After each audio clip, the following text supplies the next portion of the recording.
Anyone have questions on that one?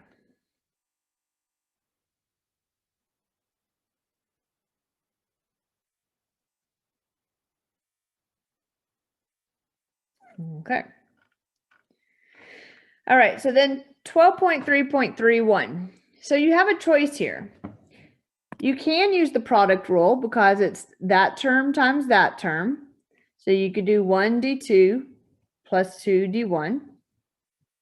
Okay, and then go with it that way. Or because that's a negative exponent, you could rewrite it and put that down here and do the quotient rule. No matter which way you do it, you should come out with the exact same answer. Okay, it's just a matter of what do you prefer doing on this one. So what I'm going to do, because some people prefer one way and some people prefer the other way, is I'm going to do it both ways. I'm going to do it the product rule first. And some people like the product rule better. So they're like, oh, yeah, this is what I would do. Personally, in this particular problem, I think the product rule is harder, but to each his own. So doing the product rule, I'm going to do 1d2. So 1, I'm just going to write it out. d2, I have a bunch of junk to the negative 2 power. So that's going to be negative 2 junk to the negative 3. Copy paste the junk in the parentheses times the derivative of that junk, which would be 4. So that's 1d2 plus 2. I'm going to write down my 2 term, d1. So my 1 term, I have a bunch of junk to the 5th power. Derivative is going to be 5 junk to the 4th. I'm going to copy paste the junk times the derivative of the junk.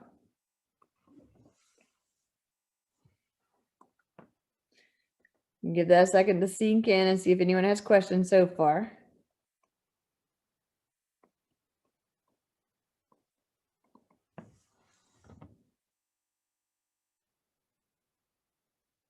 Anyone have a question?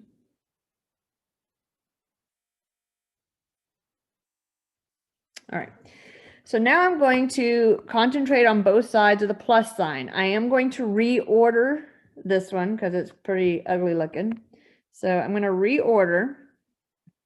So on the left side, I have this big ugly term times negative 2 times another ugly term times 4. So I can multiply the negative 2 times 4. And then you just take your pick of poison. Which one do you think is least ugly? And put it next. And then the ugliest one last. Oh, why did it stop writing on me? All right, give me a second. What the?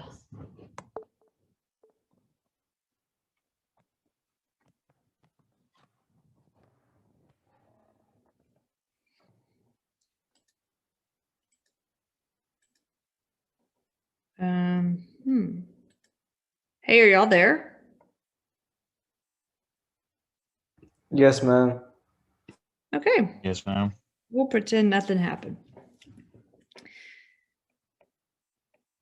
All right. So I reordered it on this side. I put my numbers in front. I put a semi-ugly term and then a really ugly term.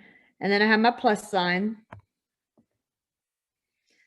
On the right side, I'm going to have 5 times 2 is 10. And I want them in the same order. So I want my 2x plus 1 term next. And then I want the 4x plus 1 term last. So you can see reordering them allows you, when you read from left to right now, you're going to come upon the same terms at the same time. So the first terms we're going to look at are our numbers. So the largest thing we can take out from a negative 8, and you can just think of it as 8 and 10. The largest thing you can pull out of both an 8 and a 10 would be 2. On the next term, I have 2x plus 1. I have 5 of them on the left and 4 of them on the right. So I can pull out 4 of them, the smallest exponent. And then the 4x plus 1 term, I have it to the -3 on the left and the -2 on the right. You always pull out the smallest exponent. So I want to pull out the 4x plus 1 to the -3 because -3 is a smaller number than -2.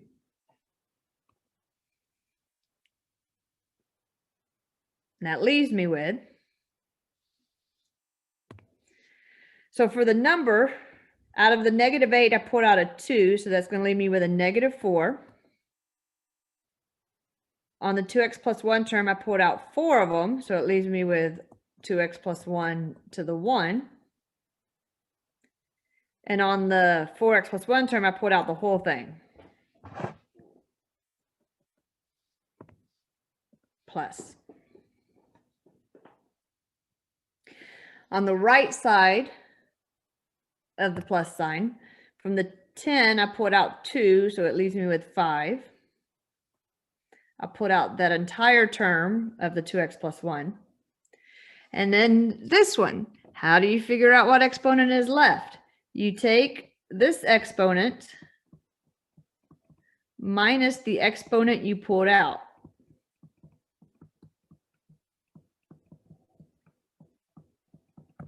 So -2 minus -3 is -2 plus 3, which is 1. And so I'm left with 4x plus 1 to the 1.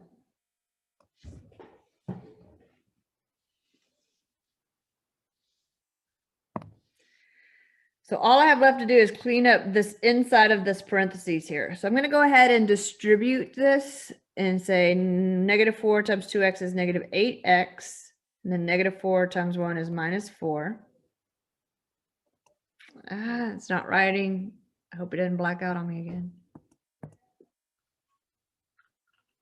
It's blacking out on me again.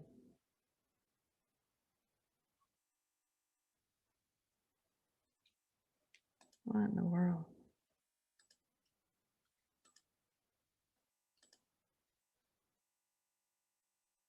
Okay, looks like y'all are still there. That's good. All right, plus distributing the 5, we'll have 20x plus 5. And so we'll have 2 times 2x plus 1 to the 4 times 4x plus 1 to the -3. And then here we have -8x plus 20x is 12x. And -4 plus 5 is plus 1. And then if we really did not want that negative exponent, then we could take this term to the denominator. So in the denominator, we would have 4x plus 1 cubed. And in the numerator, we'd have 2 times 2x plus 1 to the 4th times 12x plus 1.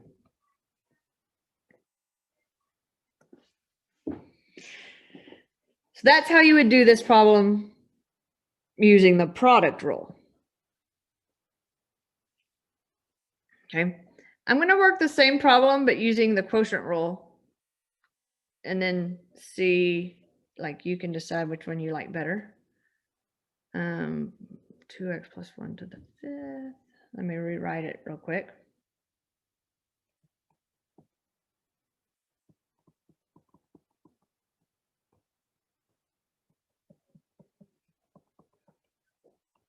All right, so if you rewrite it as a quotient, then you could use the quotient rule. And when we use the quotient rule, we still should come out with this exact same answer. So this is also a way you could check yourself if you're taking a test. All right, I'm going to do low d high minus high d low over the square of what's below. So low, I'm just going to write it down. D high, have a bunch of junk to the 5th power. Derivative is going to be 5 junk to the 4th power. copy the junk in, times derivative of the junk. So that's low D high, minus high, I'm going to write it down, D low, a bunch of junk to the second power. So the derivative is 2 junk to the 1 power, copy paste junk in, times derivative of the junk. That's low D high minus high D low over the square of what's below. So what's below is already squared. If I square a square, you multiply them. So this would be 4x plus 1 to the 4th power. Okay. So then I'm not going to mess with the denominator right now. All I'm going to do is mess with the numerator, and it's going to revolve around that negative sign in the middle there. So I am going to begin by reordering my middle part. I have a 5 times 2 is 10. And then I've got this 4x plus 1 term to the 2, and then a 2x plus 1 term to the 4, and then my minus sign. On the right side, I have 2 times 4 is 8. And then I'm going to put the same order. So I'm going to do my 4x plus 1 term, and then my 2x plus 1 to the 5th term. All right. And then that's all over, just so we don't forget.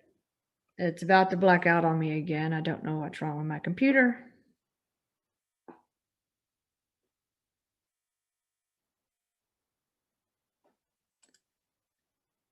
Okay. Okay. And then that's all over 4x plus 1 to the 4th. So thinking about what I can pull out on top, the largest number I could pull out on top is going to be a 2. The most 4x plus 1 terms I could pull out of both sides is going to be 4x plus 1 to the 1. Sorry. And then the most 2x plus 1 terms I can pull out is going to be 2x plus 1 to the 4th. And that leaves me with. So on the left side, I pulled a 2 from the 10. It leaves me with a 5. I put out one of these 4x plus 1 terms, so it leaves me with one of them. And then I put out that entire 2x plus 1 to the 4th term. Minus. On the right side, from the 8, I pulled a 2 out, so it leaves me with a 4. I took out the entire 4x plus 1 term. And I took out 4 of these terms, and it leaves me with a 2x plus 1 to the 1. And that's all over 4x plus 1 to the 4th. So I see a 4x plus 1. This is all multiplied on top now. So this is a 4x plus 1 to the 1. And down here we have a 4x plus 1 to the 4th. I can cancel that one with one of these, and it leaves me with just 3 of them on bottom. And so on top, I'm going to have a 2 times 2x plus 1 to the 4th.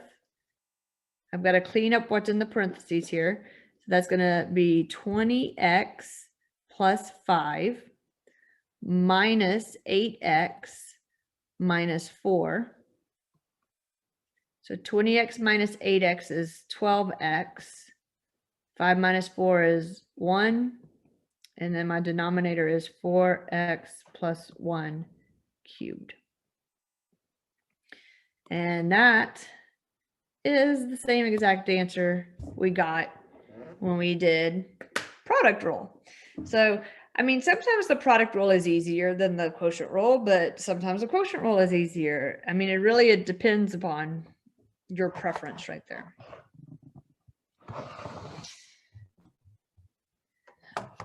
All right. Any questions at the moment?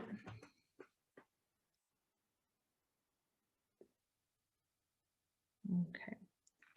think that was my last one. Okay, so I did a few problems from 12.2, and then I did quite a few problems from 12.3 here. So due tomorrow is your 12.2 homework in quiz 4, which is over 12.1 and 12.2. Due Thursday is going to be your 12.3 homework, which is the chain rule that we've been practicing right now. And then 12.4, and then that quiz. So between now and Wednesday's class, I highly encourage you to go ahead and attempt your 12.3 homework at least once and watch the video for 12.4 so that you know what's going on when I start going over problems for that. All right. All right. Does anyone have a question for me? If anyone is even still listening on chain rule. No questions? Awesome. Okay, well, if you have questions, email me or text me, and I'll be more than happy to put up a video of the problem you have a question over, or if you just need to Zoom, and I could Zoom with you for a few minutes, and we can kind of get a bunch of questions answered at once. If you have a bunch, we can do that as well. Just FYI, stay on top of this class. Don't blow it off because you're doing great in it already, because you're all doing great in it right now. Out of the 34 of you, there are 31 A's and 3 B's. Okay, that's after test 1. So stay with me. You got to get through chapter 12 and 13 and 14 and 15. So you want to keep doing good. So keep asking questions, keep doing well, stay strong. Okay, well then y'all have a great day. Stay on if you have questions.